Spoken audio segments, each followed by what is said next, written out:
Oke, assalamualaikum warahmatullahi wabarakatuh. Halo teman-teman semuanya, semoga sehat selalu ya. Oke, jadi di materi kali ini saya akan melanjutkan di mata kuliah Digital Brand Marketing. Nah, di dalam digital branding ini kita sudah kemarin melalui tentang sepakat definisi terkait dengan digital branding itu seperti apa. Kemudian kemarin juga teman-teman sudah menganalisa berbagai value proposition yang dimiliki oleh perusahaan sebagai salah satu upaya mereka dalam melakukan digital branding marketing. Itu mereka pasti menggunakan namanya value proposition. Nah, di chapter 3 dan juga 4 ini kita akan melanjutkan materi tersebut ya. Jadi yang pertama terkait dengan the user journey. Jadi kita setelah kemarin tahu bagaimana value proposition itu akhirnya bisa membantu perusahaan untuk mengkomunikasikan apa yang dimau oleh perusahaan. Nah, the user journey ini adalah kita belajar tentang bagaimana sebenarnya proses dari marketing itu menganalisa ke customer itu seperti apa sih sampai akhirnya mereka mau membeli produk mereka.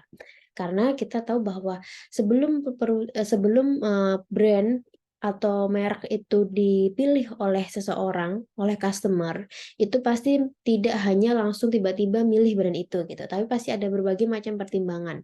Ya, kecuali ada beberapa brand yang memang dia ada di impulsive buying ya, yang memang disediakan di depan rak-rak, misalnya di retailer gitu ya, di retail-retail gitu mereka menyediakan itu. Tapi oke, di bahasan kali ini kita akan membahas tentang secara umum bahwa seseorang ketika mau membeli sebuah produk itu pasti akan ada berbagai macam journey, berbagai macam tahapan di dalamnya hingga si orang itu memutuskan untuk membeli produk tersebut.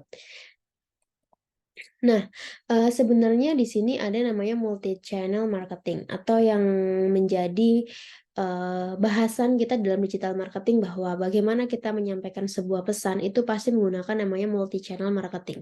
Ada banyak sekali tools yang bisa dilakukan, yang bisa dipakai oleh perusahaan agar mereka bisa memberikan value proposition mereka kepada si customer mereka. Oke, nah dari sini tentunya ternyata pemasar tidak hanya memutuskan, oke, saya mau menggunakan misalnya direct email untuk sebagai salah satu tools membawakan value proposition perusahaan kepada si customer, memberitahu customer terkait dengan sebuah produk yang akan mereka tawarkan. Ternyata tidak hanya itu, tetapi di dalam prosesnya pemasar itu pasti akan memberikan atau menganalisa berbagai cara bagaimana sih sebenarnya proses yang ada di dalam multi channel marketing itu sendiri gitu. Sehingga pemasar bisa mengetahui nanti apa saja yang bisa memang membuat orang itu akhirnya intent to buy, akhirnya membeli si produk kita atau merek kita dibandingkan mungkin kompetitor kita dengan jenis produk yang sama. Nah, di dalam user journey ini sebenarnya ada dua hal yang menjadi fokus ya, dan menjadi sesuatu yang agak berbeda ya. Kalau kemarin di dalam value proposition itu kita mengelompokkan secara 5 besar market gitu ya. Ini hanya kita kelompokkan menjadi 2 market ya, tentang user journey. Jadi terkait dengan apa perbedaan tahapan customer di dalam akhirnya sampai mereka memutuskan brand yang akan mereka pakai dalam konteks business to business atau B2C dan juga di dalam konteks business to consumer. Nah, sebenarnya kalau teman-teman lihat kembali bahwa tujuan dari business to business dan business to consumer itu memang terkadang juga berbeda. Walaupun mereka sama-sama mengkonsumsi sebuah produk, tapi yang mengkonsumsi biasanya berbeda. Kalau end user ya pasti mereka akan mengkonsumsi sendiri gitu ya. Paling apa namanya pun tidak langsung misalnya seorang ibu membelikan susu anaknya. Memang ibunya nggak langsung yang mengkonsumsi susu tersebut gitu ya. Tapi sangat berkaitan antara decision maker-nya sama produk yang akan dipakai, akan dikonsumsi. Tapi kalau di dalam bisnis to bisnis kan kita sering menemukan bahwa mereka yang membeli itu belum tentu mereka yang pakai, atau bahkan belum tentu mereka yang nantinya mengkonsumsi servis itu sendiri atau barang itu sendiri gitu. Nah, tapi sebenarnya apa sih yang menjadi highlight di dalam user journey ini? Nah, ternyata teman-teman bisa dibedakan bahwa di dalam bisnis to bisnis itu eh, customer yang memang menginginkan sebuah produk itu biasanya cukup banyak pertimbangan ya. Walaupun di B2C juga cukup banyak pertimbangan, namun mungkin ada di beberapa kategori produk yang sifatnya misalnya luxury, kemudian produk-produk yang memang bukan fast moving goods gitu ya, bukan produk-produk yang keseharian. Nah, kalau di dalam bisnis to bisnis, walaupun itu mungkin produk keseharian yang akan dibeli gitu ya, tetapi banyak sekali biasanya pertimbangan customer itu sebelum membeli. Salah satunya bahwa mereka biasanya mencari tahu reviewnya itu lebih banyak. Ya, mencari tahu reviewnya lebih banyak. Kenapa? Karena mereka pembeliannya kan secara secara bulk ya, secara besar-besaran gitu dibandingkan B2C pastinya. Sehingga mereka biasanya akan lebih mencari informasi itu baik melalui website yang penyedia suppliernya ataupun memang dari sisi kompetitor-kompetitornya. Dan satu hal, biasanya dalam bisnis to bisnis itu benar-benar si customer itu pengen tahu apa sih yang mau dibeli itu gitu. Jadi knowledge tentang sebuah produk itu sendiri itu sangat diperlukan atau sangat dicari oleh si calon customer di B2C ini. Kalau di B2B. Kalau di B2C itu ya mereka memang mencari tahu ya produk itu seperti apa bentuknya dan sebagainya. Tetapi dalam bisnis itu biasanya betul-betul si para pencari ini mereka walaupun mereka nggak langsung memakai, mereka akan cari tahu dulu. Misalnya nih, perkantoran ingin apa namanya, membangun sebuah website untuk di dalam kantornya. Nah, mungkin orang yang mau membeli itu kan nggak ngerti ya tentang website itu sendiri atau mungkin memang mereka orang IT. Tetapi ya mereka pasti akan cari tahu tentang sejauh mana si website itu nanti bisa menyelesaikan problem di dalam company itu, di dalam organisasi itu. Nah, itu yang biasanya agak berbeda dalam B2C.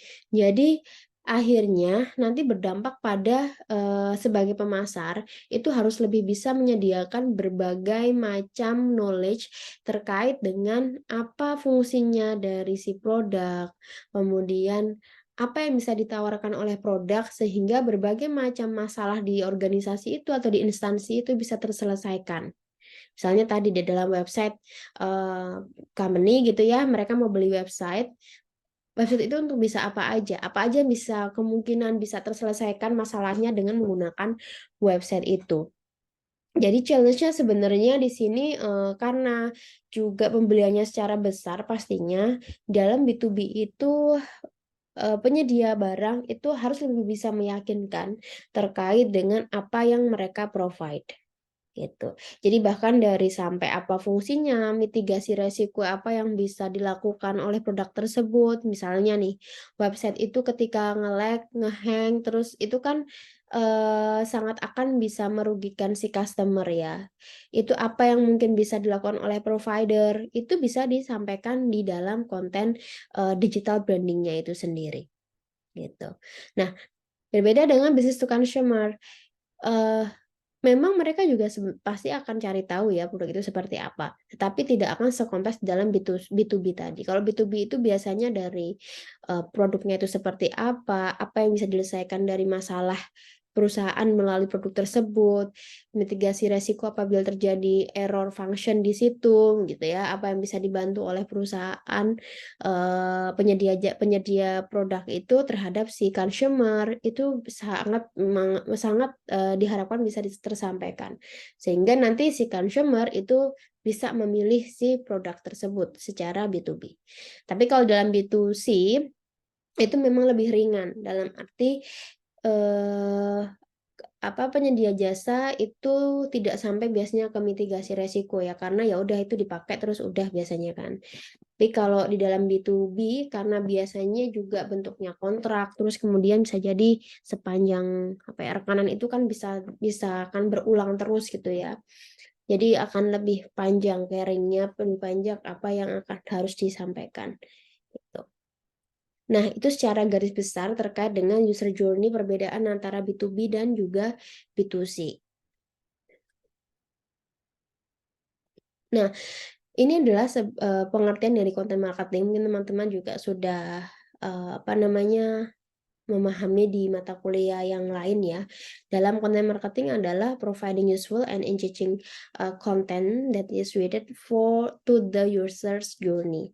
Jadi melalui content marketing itu sendiri kita akan dibantu bagaimana memprovide apa yang tadi perusahaan miliki dengan apa yang memang diminta oleh si customer gitu ya. Teman-teman kalau mengikuti saya di content marketing sudah saya sampaikan demikian ya. Jadi content marketing adalah bagian dari digital branding di mana melalui content marketing kita bisa mentransfer apa yang memang diperlukan oleh customer dengan apa yang memang kita bisa provide sebagai pemasar. Nah, di sini ada content marketing, value proposition, dan juga brand. Pada dasarnya, ini adalah sebuah contoh-contoh di mana pemasar itu harus memastikan bahwa konten yang mereka pasarkan itu harus sesuai dengan value perusahaan dan juga brand yang akan dibawa oleh perusahaan. Gitu. Misalnya di sini perusahaan deterjen ya. Perusahaan deterjen dalam fokus konten marketingnya ya dia akan selalu membicarakan tentang family money saving tips misalnya ya. Nah, fokus kontennya seperti itu. Nah, interaktif idea yang mana nanti bisa disampaikan itu adalah misalnya adanya kupon, adanya location based saving, yang mana nanti bisa akhirnya menarik si customer untuk komen, untuk oke, berarti di situ ada sesuatu yang bisa timbal balik antara si customer dan juga si perusahaan atau penyedia produk itu sendiri. Nah, ini ada berbagai contoh sebenarnya ya, bacanya adalah misalnya tadi deterjen, dia punya fokus kontennya misalnya saving money. Kalau saving money itu apa sih bisa disampaikan ke dalam sosmed yang disediakan gitu ya. Bisa melalui tadi ada berbagai macam kupon yang diberikan, kemudian ada berbagai macam misalnya diskon gitu ya. Itu menjadi salah satu daya tarik consumer untuk mau masuk ke dalam digital branding itu. Itu dilakukan juga oleh Unilever ya. Unilever itu ternyata juga sekarang brand-brand besar itu merambah ke e-commerce. Mereka menyampaikan secara langsung bahwa si end user dapat membeli ke mereka.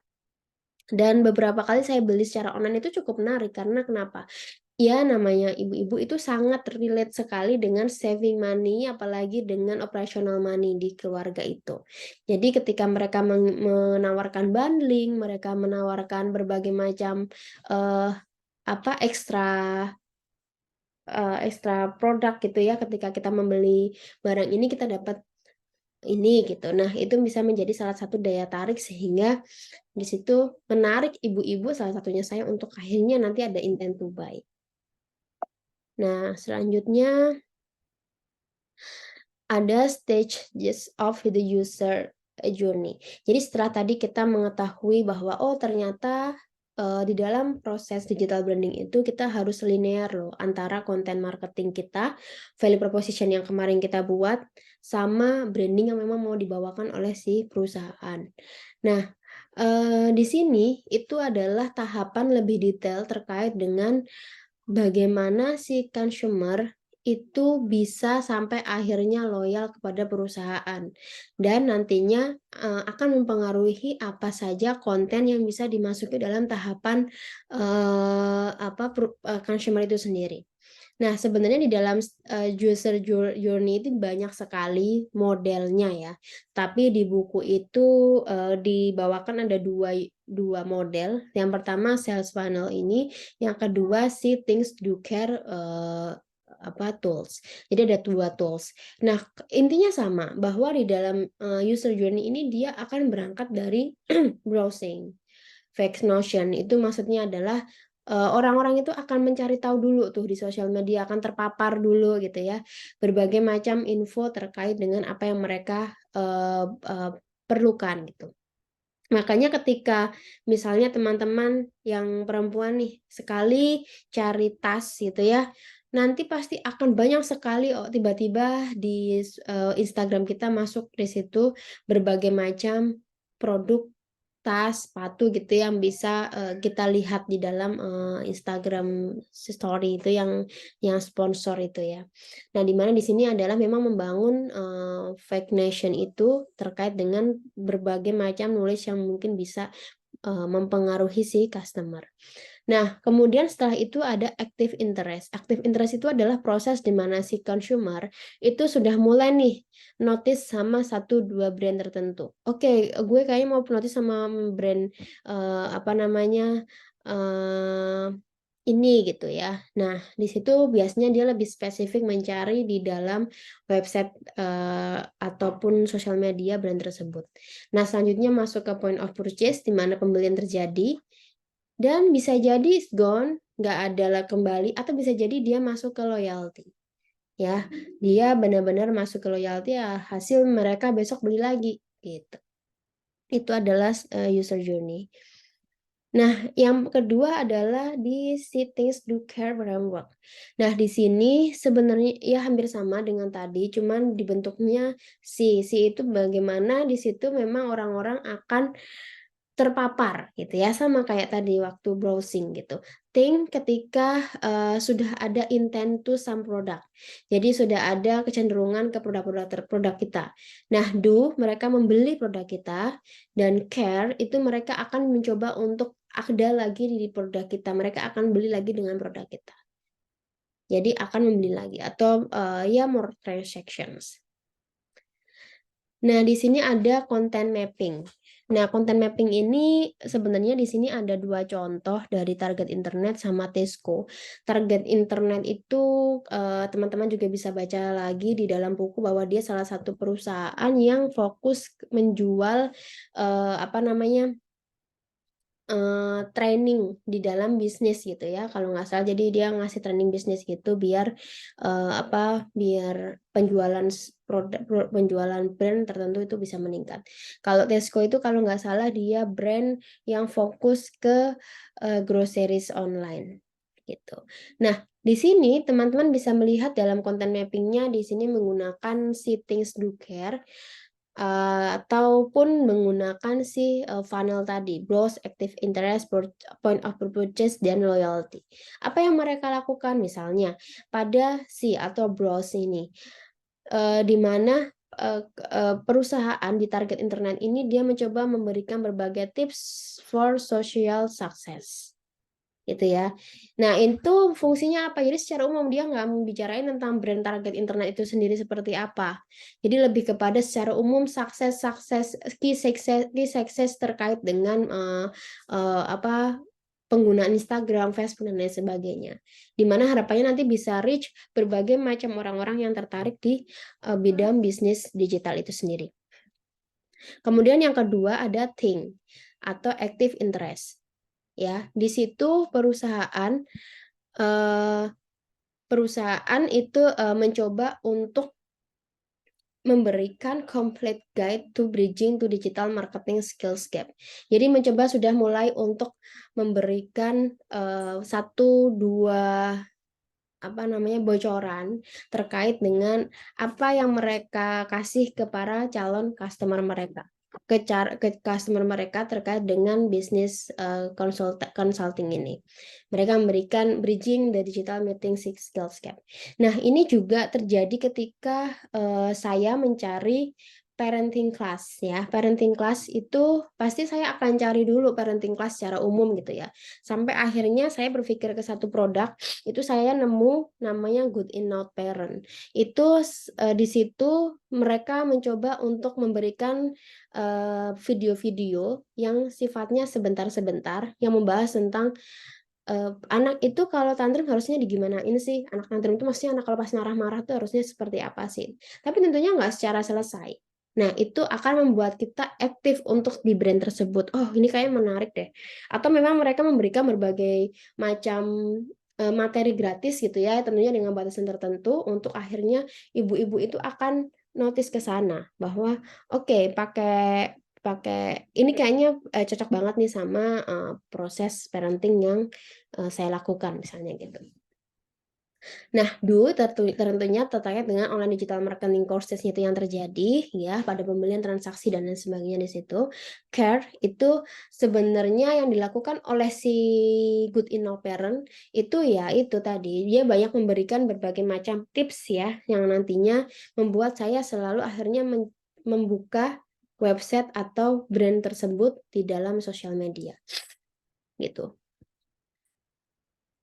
Nah, yang perlu teman-teman pahami bahwa ya, dan selalu ingat bahwa value proposition itu harus selalu sesuai dengan user journey. User journey kita harus selalu sesuai dengan value proposition sih yang kita tentukan. Gitu. Jadi sesuai objektif yang akan kita peroleh, objektif dari perusahaan itu akan tersampaikan melalui value proposition dan sesuai dengan user journey yang memang diharapkan oleh si customer. Nah, oke, itu dari chapter 3 terkait dengan bagaimana user journey itu berproses gitu ya bagi sebuah customer di dalam digital marketing era ini. Nah, yang keempat itu terkait dengan objectives dan authenticity. Apa sih di sini maksudnya? Ini adalah salah satu dari salah dua ya, ada branding dan juga authenticity. Ini adalah hal yang menjadi concern bagi para penyedia produk di bidang digital bahwa mereka harus punya branding differentiation. Nah, contohnya nih si FitHub ini.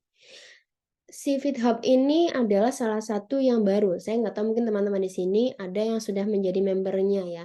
Tapi kalau di tempat saya sendiri itu baru buka ya. Di Depok itu ada yang sudah buka dan ada yang di tempat-tempat lain juga kayaknya belum lama buka gitu ya. Itu dia kayak banting harga banget dari kalau misalnya kita ke celebrity fitness. Dan di dalam campaign-nya yang saya lihat itu cukup masif karena mereka sangat memberikan perbedaan di bidang pricing. Pricing-nya itu tuh sangat mereka bedain bahwa lu kalau mau nge-gym itu nggak perlu sampai 800.000 per bulan, sampai 700.000 per bulan, tetapi cukup dengan 200.000 bisa nge-gym dan berbagai kelas bisa juga diikuti. Jadi branding differentiation itu harus ada dibandingkan produk yang serupa gitu. Nah, lalu authenticity itu apa? Authenticity itu hampir sama dengan branding differentiation, itu hal yang berbeda. Namun authenticity itu diharapkan memang dimiliki oleh brand di mana brand lainnya itu nggak ada. Ya, jadi ada autentiknya gitu. Ada sesuatu yang memang unik di dalam brand tersebut yang tidak diperoleh oleh brand-brand yang lainnya. Nah, di situ dengan dua hal ini diharapkan digital branding proses kita itu akan berjalan dengan sesuai apa namanya positioning perusahaan sehingga kedepannya bisa akhirnya pada proses atau proses purchasing oleh customer kepada produk kita. Oke, nah itu aja untuk chapter 3 dan 4. Selanjutnya untuk tugas itu silakan analisa bagaimana user journey sebuah merek ya. Tentunya berbeda-beda. Ini dibuat kelompok, kelompoknya berdasarkan apa namanya berdasarkan di dalam apa yang sudah dibagi sama PJ ya, sesuaikan dengan daftar hadir, sesuaikan dengan daftar apa daftar presensi dari saya. Buat satu kelas jadi 5 kelompok ya. Kemudian analisa user journey sebuah brand menggunakan tools pakai traditional sales funnel boleh, pakai Sitting to Curve itu apa namanya tools juga boleh. Jadi silahkan pilih salah satu. Nah, kemudian dibuat poster. Nanti posternya bisa dipresentasikan pada hari Selasa ya sesuai dengan jadwal pengganti. Oke. Sekian dari saya. Kalau ada yang mau ditanyakan bisa komentar di YouTube. ataupun, kalau untuk tugas silahkan bisa melalui PJ kelas. Terima kasih, saya akhiri. Wassalamualaikum warahmatullahi wabarakatuh.